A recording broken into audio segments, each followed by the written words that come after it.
So there are two types of variation which you probably first heard of in Algebra 1. We've got direct variation, and then we've got inverse, or it's also called indirect variation. So these types of variation, in class, remember we looked at a bunch of examples like the more clothes you buy, the more clothes are in your closet. Or we looked at inverse examples like the more clothes you buy, the less money you have. Or if you buy less clothes, then you have more money. So that direct variation was when one thing is increasing, the other is also increasing, or they could both be decreasing. So it's one of these two situations. And the common equation we use to model it is y equals kx. So we notice that the y and the x variables, which are the variables that are varying directly, are on opposite sides of the equal sign. Whereas for inverse or indirect variation, we look at it as x times y equals k. And so we see that the x and the y are on the same side of the equal sign.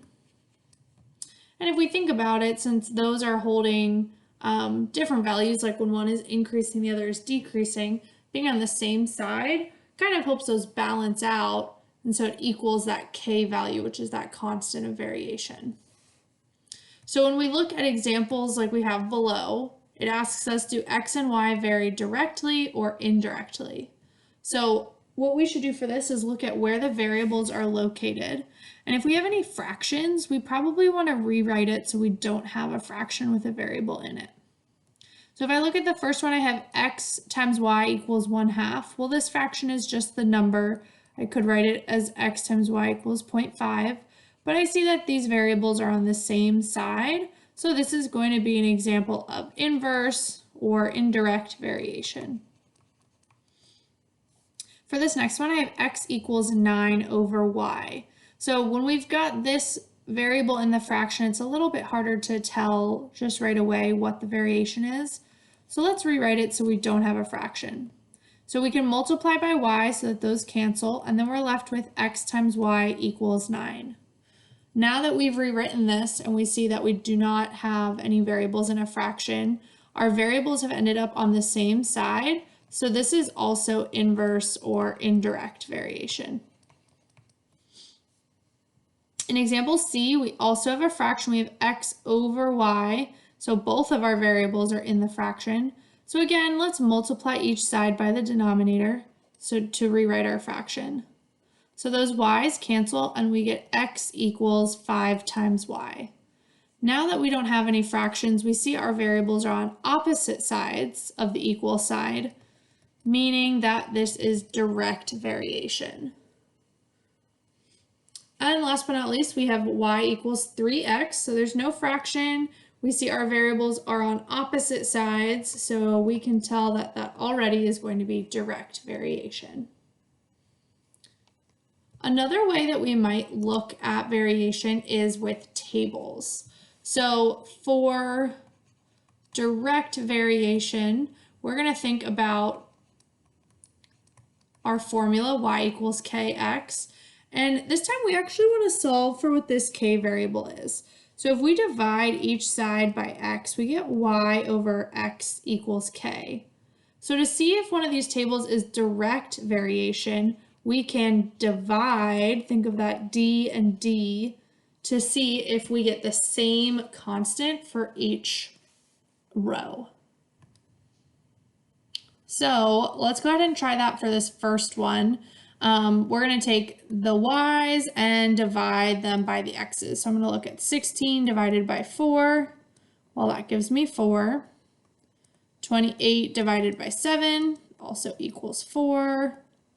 52 divided by 13 equals 4. And if you need to grab a calculator for some of these, that's totally fine. 72 divided by 18 also equals 4.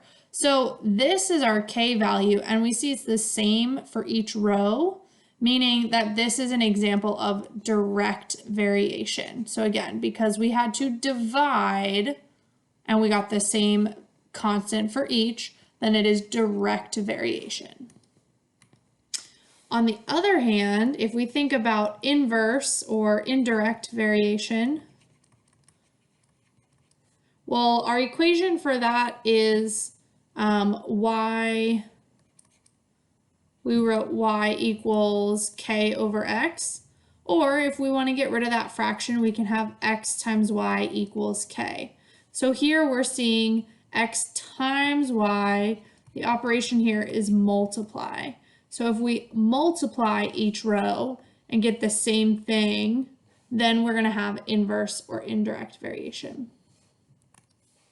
So if you grab a calculator and check this, 15 times 3.75 should give us 24.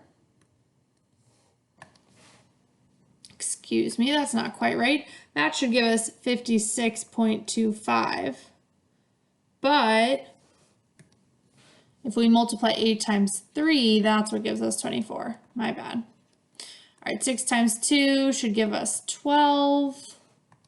And 1.5 times 0.5 gives us 0.75. So here, these numbers are not the same. These constants. So this is not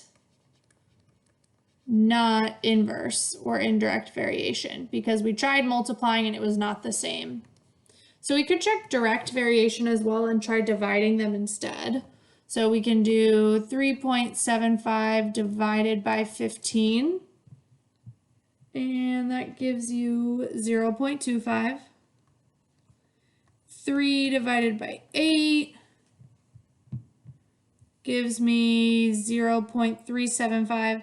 Well, I could keep going, but I already see that these are also not the same. So since those aren't the same, then it's also not direct variation. So our answer here would just be that it's neither direct nor indirect variation.